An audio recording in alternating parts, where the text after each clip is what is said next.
बिहार से मोकामा फायरिंग कांड में बड़ा अपडेट सामने आया। आरोपी सोनू ने वीडियो जारी कर आरोप लगाया है, अनंत सिंह मुझे खत्म करने के लिए आए थे, मैं घर पर नहीं था, बच्चों महिलाओं पर फायरिंग की गई। गांव वालों ने अनंत सिंह को जवाब दिया। अब ये एक अलग पलटवार सामने आया है।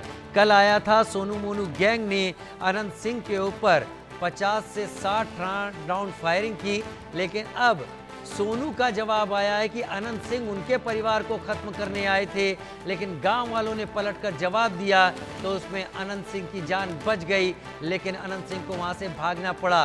ये दो पलटवार यहां पर आ रहे हैं। ये बात सभी जानते हैं कि अनंत सिंह एक बाहुबली की तरह, मोकामा के पूर्व विधायक की तरह जाने जाते हैं। और अब जिस गैंगस्टर पर इल्जाम लगा था उसका कहना है कि अनंत सिंह तो उसे ही मारने के लिए आया था और अनंत सिंह पर गांव वालों ने ही पलटवार किया है। गांव वालों ने अनंत सिंह को जवाब दिया। मोकामा फायरिंग कांड में बड़ा अपडेट सामने आ रहा है। आरोपी सोनू ने वीडियो जारी कर और ये कहा कि अनंत सिंह तो मुझे खत्म करने आया था, ये हमला अनंत सिंह पर नहीं मुझ पर किया गया था, मैं घर पर नहीं था, बच्चों महिलाओं पर फायरिंग हुई, लेकिन गांव वालों ने अनंत सिंह को जवाब दिया, जिसके चलते अनंत सिंह को ही भागना पड़ा।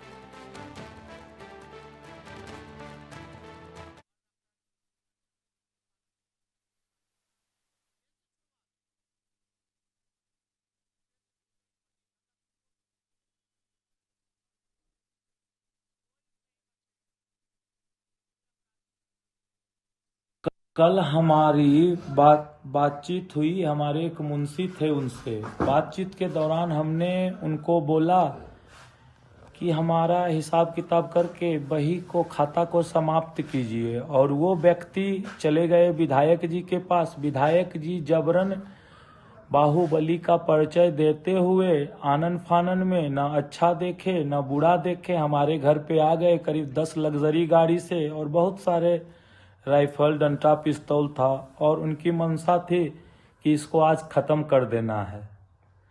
लेकिन जनता जागरूक हुई, हमारे साथ सब कुछ अच्छा हुआ। उस समय आप कहाँ थे जब अनंत सिंह आपके घर पर आए थे? लग्जरी गाड़ी से, हथियार लैस था। सुशासन की सरकार में इस तरह से हम उस समय खेती करने वाले व्यक्ति हैं, अपना जय बुने हुए थे, उसको पटा रहे थे। एक भाई यहाँ कार्यालय में बैठा हुआ था, हम लोग 2-3 थे, बाल बच्चा सब खेल रहा था। उन्होंने तो ऐसा काम किया है कि हमारे बच्चे के बगल से गोली गुजरी है। अब बताइए, अबोध बालक को लड़ाई में संलिप्त करनी चाहिए? स्त्री को लड़ाई में संलिप्त करनी चाहिए?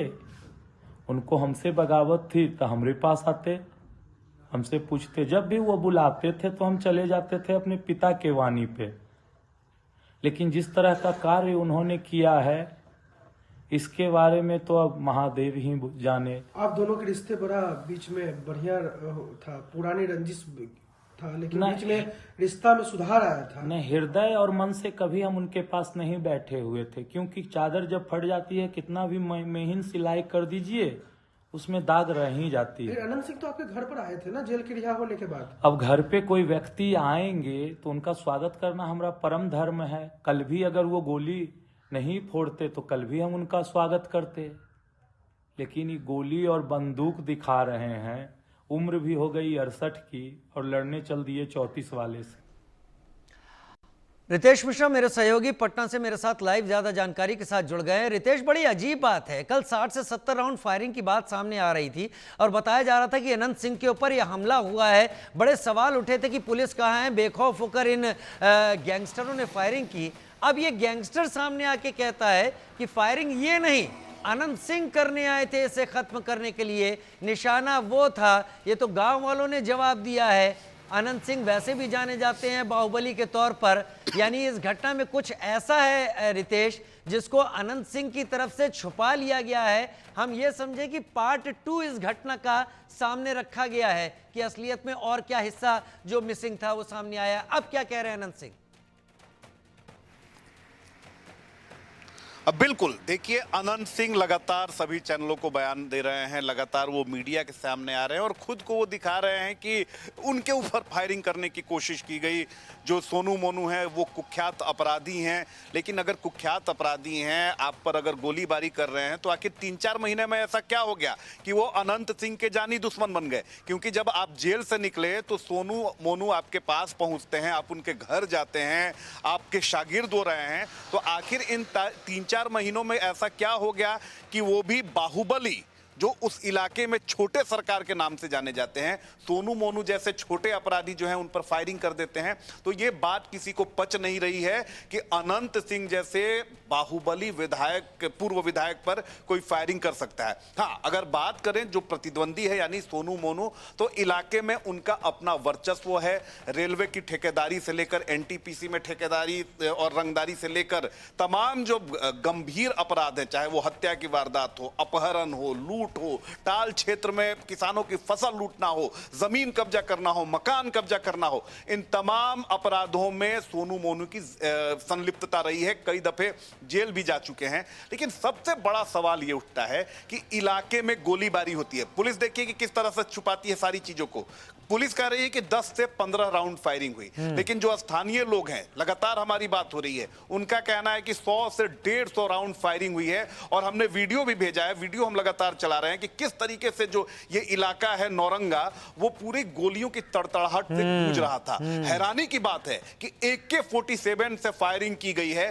ये पुलिस प्रशासन, आप पुलिस वहां पर एएसपी हैं, बाढ़ के लिए स्पेशल एएसपी हैं, लेकिन 5 घंटे बाद मामले में FIR दर्ज की जाती है। तो ये बताने के लिए काफी है कि पुलिस वहां क्या करती है।